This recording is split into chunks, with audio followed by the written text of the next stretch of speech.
Hello, my name is Dr. Mia Moody-Ramirez, and I'm excited to share with you today a little bit about my experience and how I got started in journalism.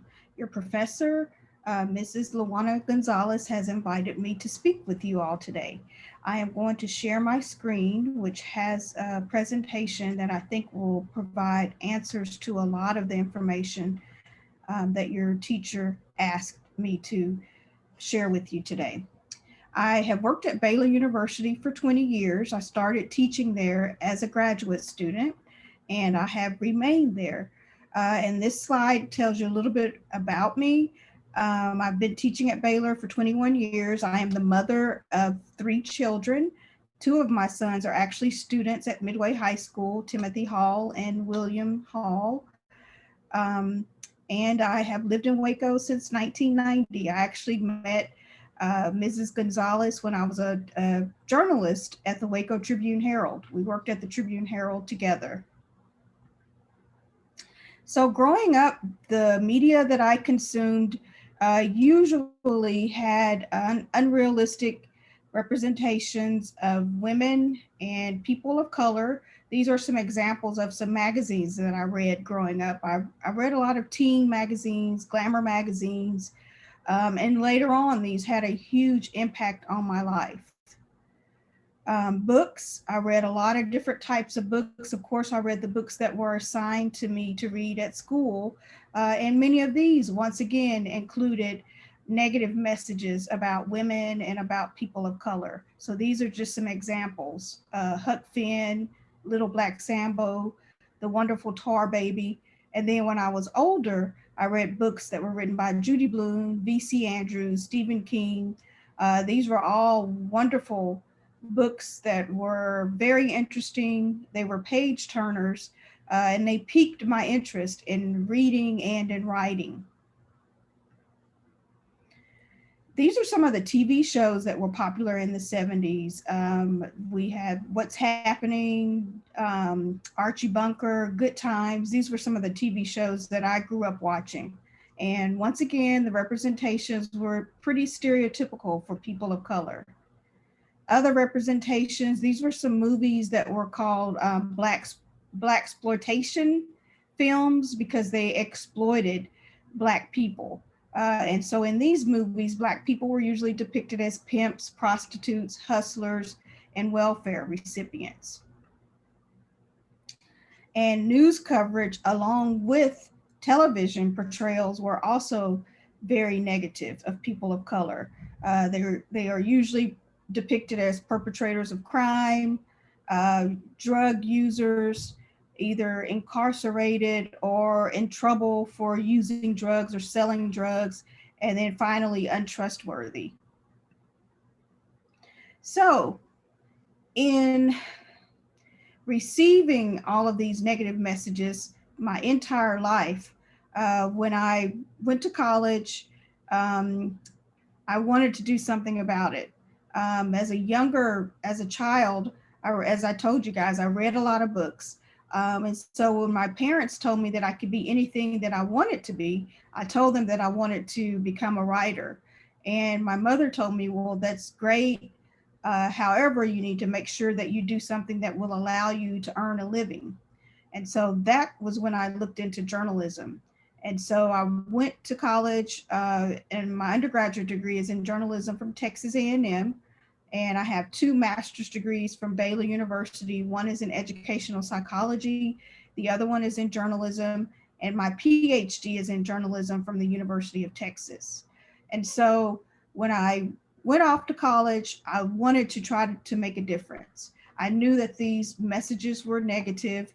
And one of the things that my parents always taught me is that change starts with you.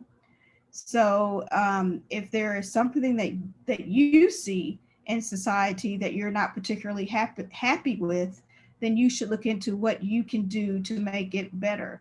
And so that's what I set out to do. First, by becoming a reporter, being able to go out and cover different types of stories and being able to represent women and people of color in a positive manner.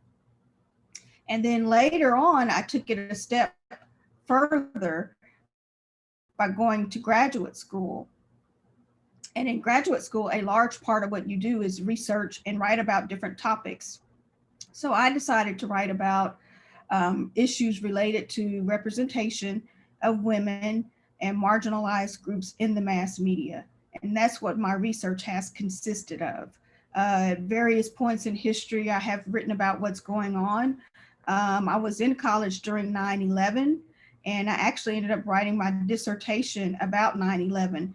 I looked at racial profiling before and after 9/11, and I looked at the impact that 9/11 had on the media's coverage of that topic. I've also written about police brutality, the Black Lives Matter movement, representation of women in rap music. So anytime I see an issue, it really compels me to write about it.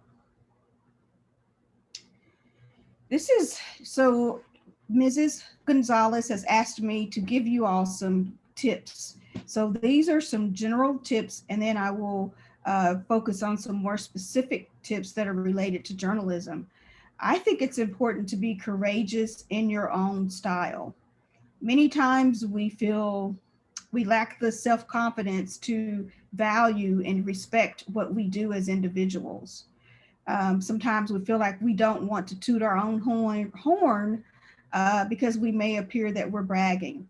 But I think it is important for all of us to be courageous in our own style. You need to work from strength, reflect on your accomplishments and your strengths. Too many times we tend to put ourselves down, or we tend to focus on our mistakes. And this can have a terrible impact on our lives. It can lead to depression or not feeling good about ourselves. So one thing that you can do is have a confidence log, and you can write down what makes you feel most accomplished and most challenged. So just keep track of the things that, you complete a project, what made you feel good about completing that project. So keep track of those things. I also keep track of just my day-to-day life on my Facebook page. I will include photos of my family, of what I'm doing at Baylor, my volunteer efforts in the community.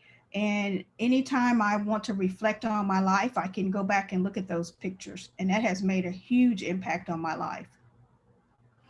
Don't be afraid to call out injustices. Try to avoid groupthink. So many times we're in groups, particularly for teenagers, we fall prey to cliques or peer pressure. But it's important to make sure the circles that you run in, that there's some diversity. Don't be afraid to reach out and meet new people. Make space for unpopular opinions. And within your circle, don't include all yes people. Make sure you have some individuals in your group who are not afraid to speak out. That's going to make all the difference in the world, especially when you all are older. So when you're working in a group setting and you're collaborating with other people and you're trying to get them to go along with a project that you're working on, make sure that you're able to explain the benefits, explain the purpose of the change and how it connects to the organization's values. So this becomes important when you're talking about issues that are related to diversity and inclusion. You can explain those issues by saying, if our company or if our group has more diversity and inclusion, it is going to be invaluable because we will be able to infuse those ideas into the culture of this organization. And in the end, we will be more successful because we have diverse viewpoints that will help drive our product and help us come up with new ideas. You need to be able to communicate effectively. The most successful journalists communicate the what and the why. They're able to go out, cover a story, and then come back and write and cover all of the areas: who, what, when, where, and how. They're also able to do it in a manner that other people would agree. So if you're at an event and someone else is at the event and you write an article, other people should be able to read that article and say, yes, I agree. That's exactly what happened. Make sure you stay grounded. This is one of my favorite quotes. Don't let failure go to your heart and success go to your head. And this is a quote that's frequently attributed to Will Smith's grandmother, where she thought maybe he was getting a big head. So this is the idea that, yes, it's okay to fail. And when you fail, make sure you don't let it go to your heart. But on the other hand, when you're successful, don't let it go to your head. So that's just telling you to be grounded, remain true to yourself, stay connected to your family and friends, stay connected to the people who were there when you were going through the hard times. That's how we stay grounded. So I have 3 final tips for you all.